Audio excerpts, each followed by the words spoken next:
खबर शामिल करते हैं मीरपुर खास से हमारे ब्यूरो चीफ खुदाबिश चौहान की। मीरपुर खास के तहसील हुसैन बख्श मरी के यूनियन काउंसिल खान के गांव मोहम्मद हसन मरी के रहायशी 65 साल मजदूर नजर मोहम्मद खासकली की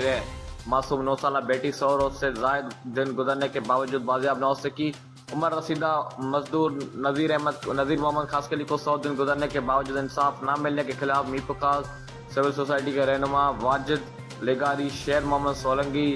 जी राम अबूजो, गुलजार अहमद मक्सी और दीगर एहतजाज करते हुए रोडों पर निकल आए। हैदराबाद रोड मीरपुर खास प्रेस क्लब के सामने मजदूरों से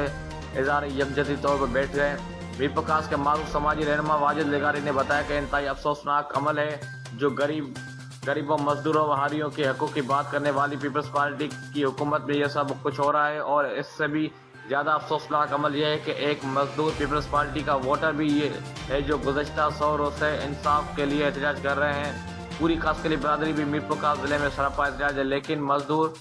मीरपुर खास के इंतजामिया के कान पर जू भी नहीं रेंग रही। वाजिद लेगारी ने कहा कि अब यह एहतजाज मीरपुर खास जिले के गरीबों मिस्किनों का एहतजाज बन गया है, इसलिए इंसाफ के हसूल तक ये एहतजाज जारी रहेगा। मीरपुर खास के सियासी समाजी रहनुमाओं समेत शहरियों से अपील की है कि वो मजलूम को इंसाफ दिलाने के लिए जारी किए गए एहतजाज में भरपूर शिरकत करके मजलूम को इंसाफ दिलाने में अपना हिस्सा डालें। इन्होंने वज़ीर आला सिंध सैयद मुराद अली शाह समेत तमाम स्टेक होल्डर्स को इस मामले पर नोटिस लेने और क्रिमिनल नेगलिजेंस मुलजमान से रिश्वत लेने में मुलव्वस अफराद के खिलाफ कानूनी कार्रवाई करने का मुतालबा किया है।